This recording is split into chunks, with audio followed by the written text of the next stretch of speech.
You can't take her for granted.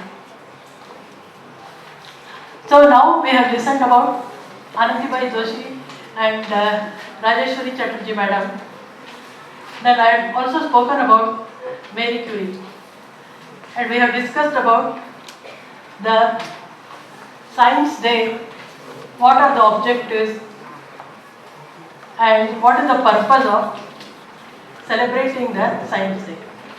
Now generally I want to talk something about the difficulties faced by women when they are pursuing the field of science and technology, and some solutions. I mean, some things are already in vogue and some are being implemented now. Now for women to arise in a society, so for example, women constitute about 50% of the total population. So men and women. I am not considering about the skewed sex ratio in some states. They say there are lesser number of girls in some states and all. That's all right. Okay. So 50% of the population is women. Now, if women and men both contribute equally in all fields, then the progress will be tremendous and enormous everywhere. Scientific field, engineering field, arts, everywhere. But it doesn't happen so. Women they come to school, elementary school, matriculation, further they do graduation also. But as you grow higher and higher, you find that the dropout rate for girl students is slightly higher compared to the boys. So why this happens? Many experts have pondered over this, collected enough data. The problem is our societal attitude. What we think is primarily women have to concentrate more on home front and then less on their career aspects. Their capability doesn't come into picture. So because of that, many people don't encourage girls or ladies to study beyond certain level, even if they can afford. So, but many times girls are also interested, but still they don't get the opportunity. So this attitude has to change. Now how attitude changes? Attitude changing is not easy. It has to change slowly over a period of time. You see, so many laws are formed, but nobody practices them or follows them. This anti-dowry law is there ever since I was a small girl. We used to write essay about it and the ill effects of taking dowry and all that when I was in 4th standard, 5th standard and all. But today also, you see, weddings are all very lavish. People spend a lot of money.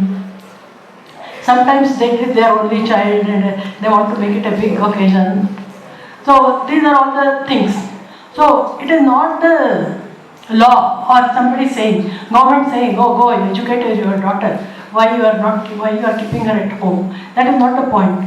Parents as such, that is the male members and also the female members of a household, have to feel equally strongly about the education of their girl child. Now the point is, if you give some money to a girl child during her marriage, let us say I put some 10 lakhs as deposit for my daughter's, after my daughter's marriage in her name, give her some ornaments also. Instead of that, if I give her education, she will be able to several lakhs during her lifetime. And jewelry can be lost. Jewelry it is not that it is a permanent asset, isn't it? Whereas knowledge nobody can snatch away from you. And in the hour of need, knowledge is useful. You can do something, you can earn your livelihood. So, more and more parents, by seeing their peer group, by seeing others in a society, the changes are happening. See, now compared to olden days, more and more girls and all. The engineering college, when I joined, I was the first lady to join our college. For some 3 months, I was sitting alone in front bench, one chair, attend the class, then go home. That's what my routine. We didn't even have a ladies' toilet in our college because there were no ladies. So there was no question of having a separate ladies' room, ladies' toilet, all those things. If class is not there, either you sit in the library or go back. So now Some couple of years back, they had called me for some Freshers' Day function. At that time, I found half the students in a class are girls now, and all coming with good ranks. CET, they get good ranks, they get admission to all nice branches. It feels so happy to see so many girls coming forward and their parents also sending them. They are all staying in hostel, doing well, and coming out with degrees in flying colors. So attitude from then and now is changed tremendously. So like this, it keeps happening. So it is a slow transition. So about knowledge, there is a very good quotation which I am tempted to quote before you. About knowledge, they say, "Na chora harya, na raja harya, na cha raja harya, na bhratra bhrajya, na cha bharakari, vyaye krite vriddhe, vidya dam pradhanam." So what it says is, knowledge, "Vyaye krite vardhate, evam nityam vidyadanam pradhanam." That is, a thief cannot steal your knowledge. Na chora harya. A chore cannot snatch your knowledge. Na raja harya. A king cannot confiscate your knowledge. Your brother cannot ask you a share in your knowledge. And it is not very heavy to carry. So, what it says, this is the only asset which enhances when you impart it knowledge. Vyaye krite vardhate. Evam nityam. So daily when you impart your knowledge to others, it doesn't diminish but it enhances. So among all things, Vidya is the major asset one can have. So this is a very good quotation and I like it. The point is the importance of knowledge. They say wherever Saraswati is there, Lakshmi also follows. Because on the strength of your knowledge, you are able to earn money. Isn't it? If you are good at something, let it be any art. Suppose you are independently practicing doctor or artist or in any field, you are punctual, your work is of good quality, orders pour in and you succeed and you earn a lot of money also. So, hence knowledge has to be valued and more women have to get educated. Mahatma Gandhi said once that if you educate a woman, you educate a whole family. Because if mother is educated, without your knowledge she will teach you about hygiene, other things. So many things you learn from her in your day-to-day activities, in your family setup itself. So the whole family gets educated. So the effect is telescopic and it reaches, when a girl studies, the effect is telescopic and it reaches far beyond the classrooms. Now, in the case of women who are in the scientific field, they are not able to cross certain barriers. So, everyone knows for a woman to succeed in any field, she has to put in maybe double the effort that a man puts to stay where she is or to reach some position of recognition. So, the point is, women work hard. And after that, there are societal conditionings. That is, women's traditional roles many times conflict with their career aspirations. And then, women are mainly looked about as the caregivers. In a family, you have a small child, you have older people who are to be looked after, who are to be fed, given medicine and all. So, all the society thinks that women are the main caregivers. It is not as though 24/7 women have to be doing that. Many times when men are supportive, they will also share the responsibility.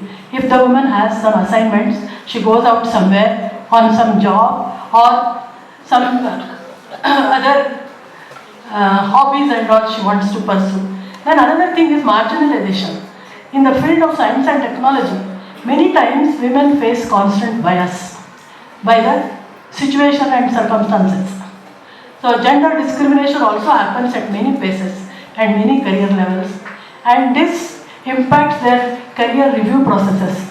That is, they periodically for promotions, next grades and all you are considered. That time, these things come into picture. And work environment. So all these are the factors which contribute to women not doing very well in these fields. But the point is, now there are a lot of incentives being given to ladies, and then conditions are made congenial, and now in central government has given some 2 years childcare leave they are giving. A lady, I think, having some small children, she can take wherever she wants, some one month, 2 months. Now children are having examination. You can be at home for a month. So total cumulative 2 years you can avail of that leave. And in continuation of maternity leave, people are able to extend leave by another 6 months and all, up to 1 year, till the child is 1 year old. So these things are now being handled in a better way. So that way it is helping, and women are also able to cope up. But lot more changes have to happen. And they will happen at a very slow pace with the cooperation of all. Everybody should feel. And then only women can progress in any area. So like they say, charity begins at home. First of all, your family has to be cooperative. After that, you have to have a congenial relationship with your colleagues and seniors.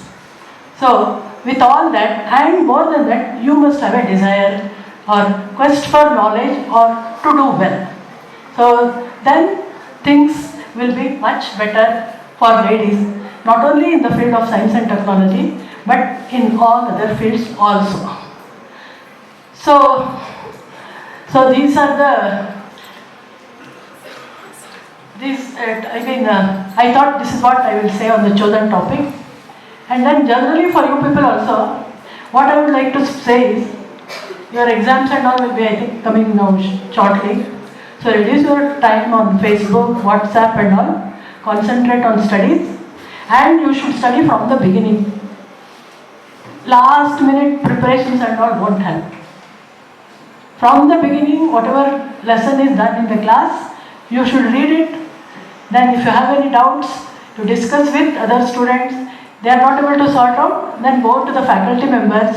They will help you. Go to the library.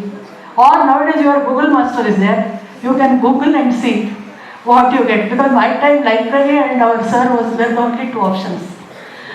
So the point is, what I am trying to make is, you should understand the concept. Just remembering formulae, substituting things, solving problems, that doesn't help much. Because in the examination, one pattern is set. As per that pattern, if questions come, all will get 95, 98 and all. Suppose if it is twisted a little bit, then that children don't think independently. So how to apply?